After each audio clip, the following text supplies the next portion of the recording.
আপনার বিরুদ্ধে যদি মিথ্যা মামলা হয় তাহলে ভয়ের কিছু নেই, আপনি আইনগতভাবে মোকাবেলা করতে পারবেন।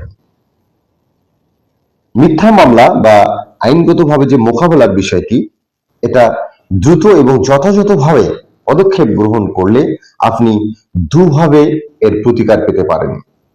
এক হচ্ছে মূল মামলা মোকাবেলা করা, এবং দ্বিতীয়ত হচ্ছে আপনাকে যে মিথ্যা মামলা আপনার বিরুদ্ধে যে মিথ্যা মামলা দায়ের করেছেন তার বিরুদ্ধে মামলা করা যায়। এখন আসুন মূল মামলা মোকাবেলার কৌশলটা কি। আপনার প্রাথমিক লক্ষ্য হবে মিথ্যা মামলাটি দ্রুত বাতিল করা এবং আইনি প্রক্রিয়া থেকে নিজেকে রক্ষা করা। এই জন্য প্রথমে দ্রুত জামিন নিশ্চিত করতে হবে। মামলা দায়ের হওয়ার সঙ্গে সঙ্গে প্রথম কাজ হলো জামিন বা বেইল নেওয়া।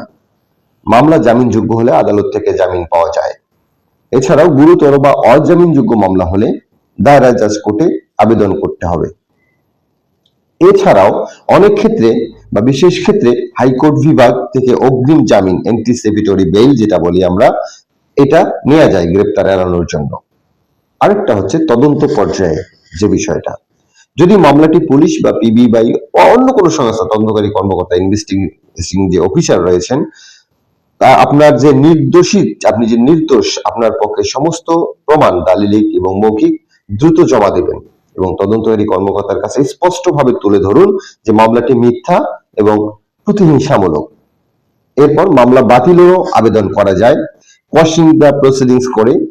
যদি মামলাটি সম্পূর্ণ ভিত্তিহীন হয় এবং শুধুমাত্র হয়রানির উদ্দেশ্যে দায়ের করা হয়, তাহলে আপনি ফৌজদারি কার্যবিধির 161 এই ধারা অনুযায়ী সরাসরি হাইকোর্ট বিভাগে কোয়াশ করে আপনি মামলা নিষ্পত্তি নিতে পারেন।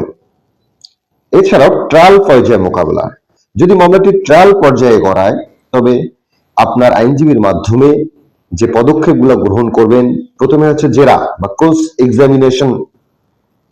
বাদী এবং সাক্ষীদের জেরা করার সময় তাদের বক্তব্যের অসঙ্গতি এবং মিথ্যাচারগুলো স্পষ্টভাবে তুলে ধরুন এবং আপনি যে নির্দোষ দৃঢ়ভাবে দালিলিক এবং মৌখিক প্রমাণগুলো উপস্থাপন করতে হবে। এবং এখন আসেন যে মিথ্যা মামলা দায়েরকারীর বিরুদ্ধে আপনি আইনগত ব্যবস্থা নিতে পারবেন কিনা। অবশ্যই পারবেন।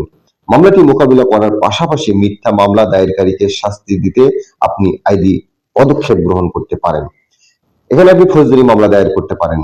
মূল মামলায় নির্দোষ প্রমাণিত হওয়ার পর বা ক্ষেত্র বিশেষে তার আগেও আপনি মামলা করতে পারেন।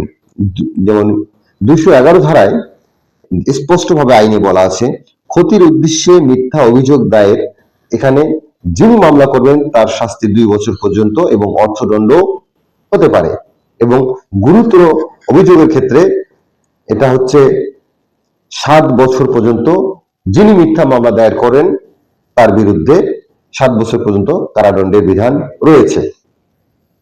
এছাড়া আপনি ক্ষতিপূরণ দাবি করতে পারেন। ফৌজদারি কার্যবিধির ধারা 250, যদি ম্যাজিস্ট্রেট দেখেন যে অভিযোগটি সম্পূর্ণ মিথ্যা, হয়রানিমূলক, তবে তিনি রায় ঘোষণার সময় বাদীকে আপনার ক্ষতিপূরণ দেওয়ার আদেশ দিতে পারেন। এছাড়া আপনি মানহানির মামলাও করতে পারেন। মিথ্যা মামলার কারণে আপনার সম্মানহানি হলে আপনি মানহানির বা ডিফামেশন যে মামলাটা দেওয়ানি অথবা ফৌজদারি আদালতে এই মামলাটা করতে পারেন।